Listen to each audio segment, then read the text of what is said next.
Hey guys! So, good afternoon. Kung nakikita nyo po ay bagong ligo po ako dahil sasamahan nyo po kaming pumunta ngayon ng Baguio.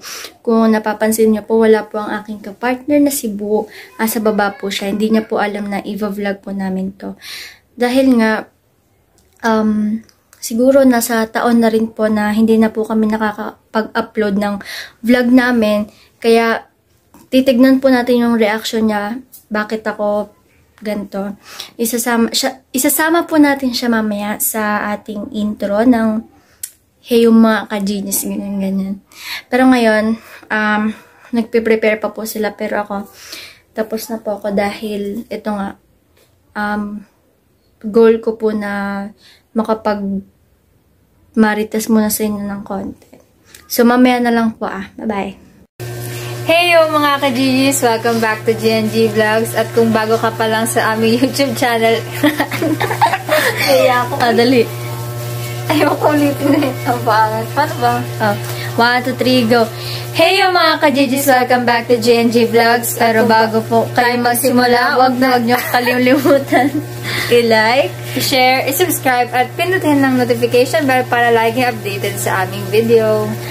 At kung bago pa lang po kayo sa aming YouTube channel, isang agini para sa'yo. Ayun po, di ba kanina po nag-intro po, kanina ko lang mag-isa. Ayun na po yung niyan, nakalimutan nyo na po yung ating intro. Pero hindi na po natin ito pahabain pa. Samahan nyo po kami mamayang bumiyahe papuntang Baguio.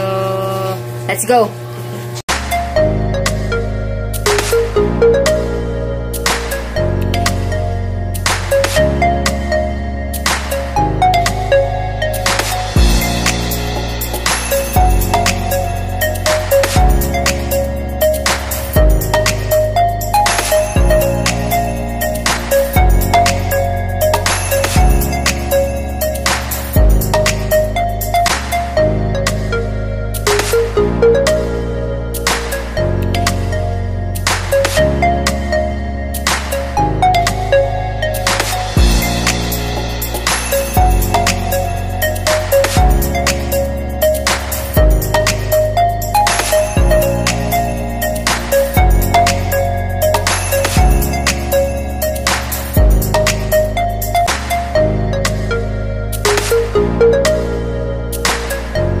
Hello po.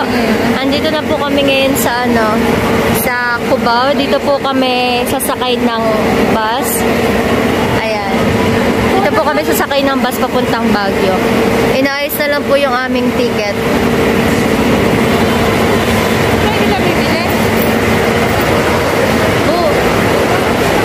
Ayan. Ay, basta yun na yun.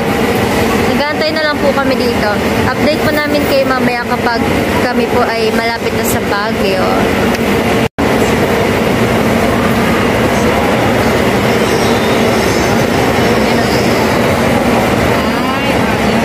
As of now, naghihintay pa po kami ng aming bus.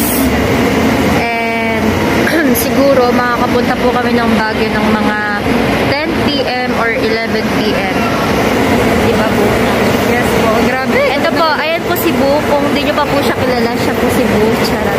Ayan po si Ate Ren. Ate Ren! Say hi to vlog. Tita Tonet. And ayan si Tita Iya.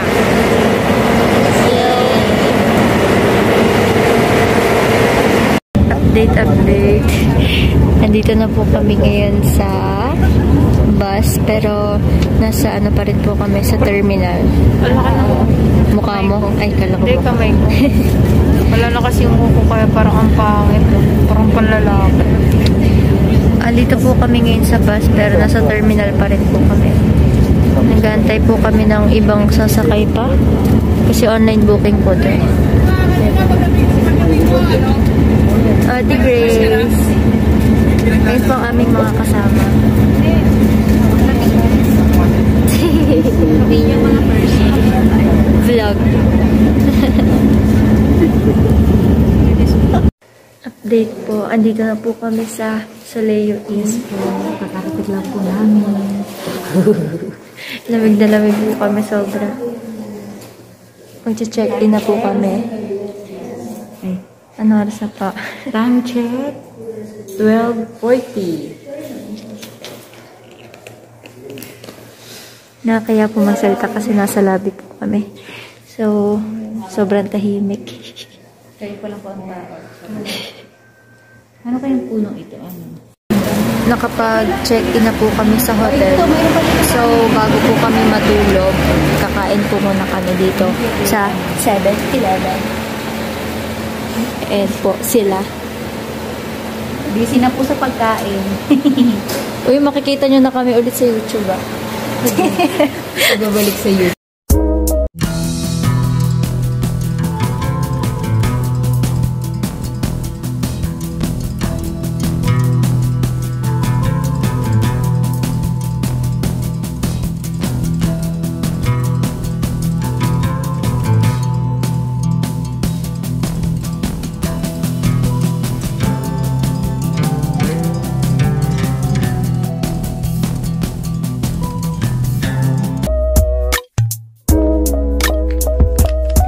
Andito po tayo ngayon sa kwarto nila Tita Tonette, Ate Karen, and Ate Grace.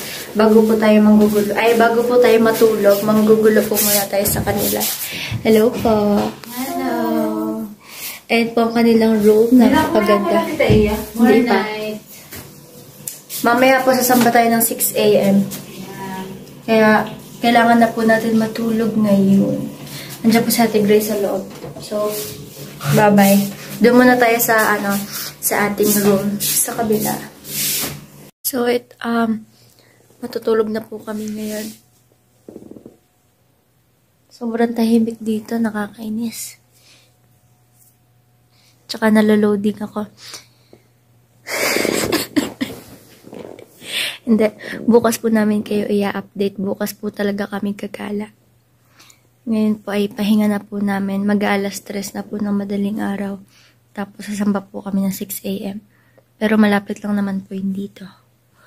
So, may part 2 pa po tayo ng ating Baguio trip. Good night. Good night po. Good night. Good night. Pagod na siya.